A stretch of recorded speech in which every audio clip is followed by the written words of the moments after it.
Sit. Lucky, ta. Hon. Chips outside. Where is it? Chips outside. It's there. Who bring it?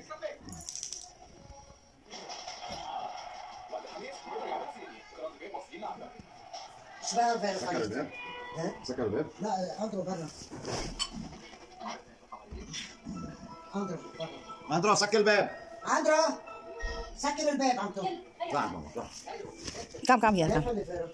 ما بتشبه بس. Come. يلا come.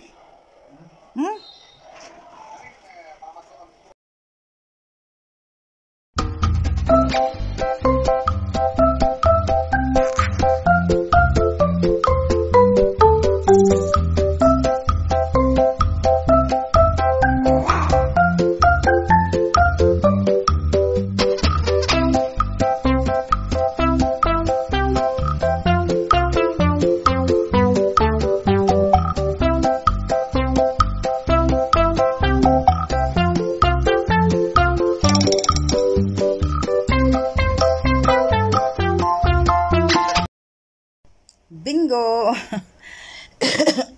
Hindi tayo nakapag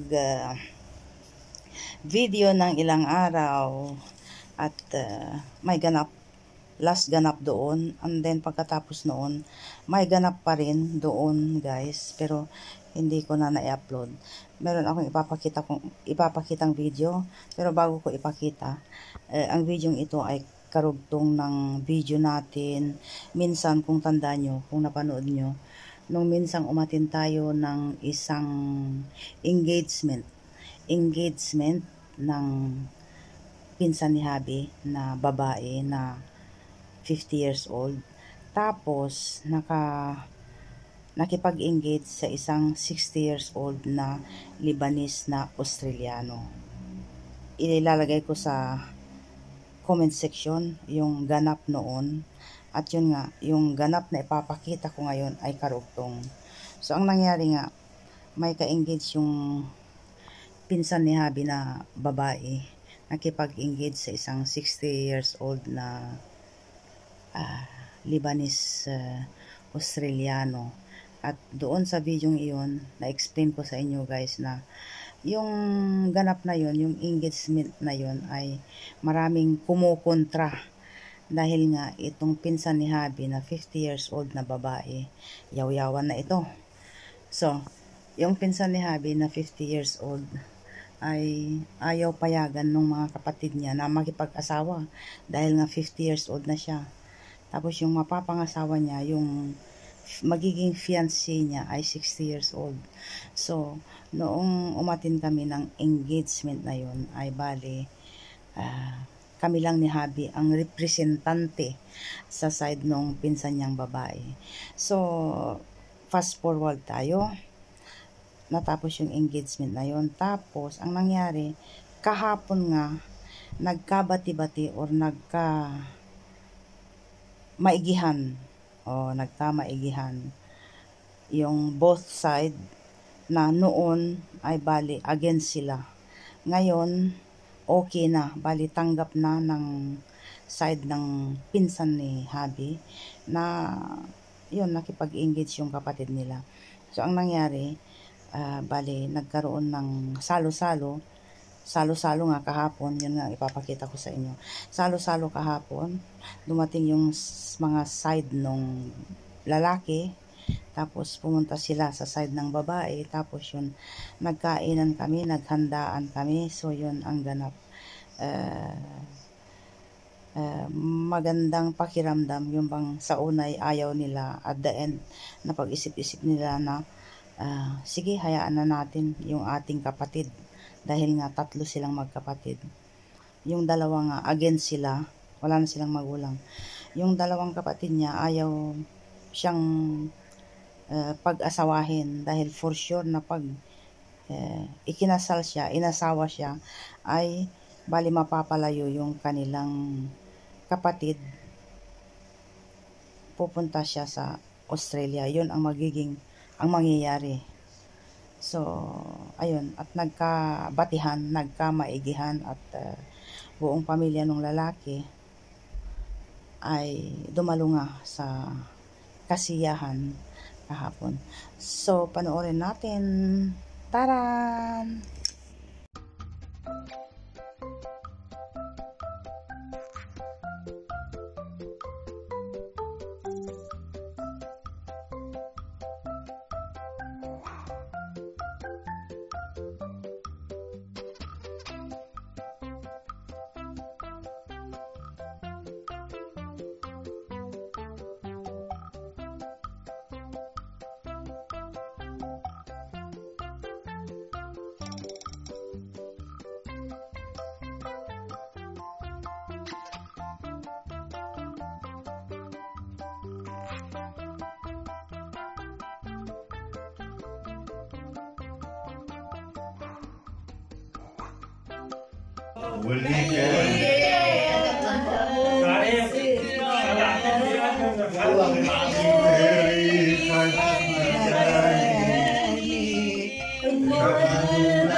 Back home and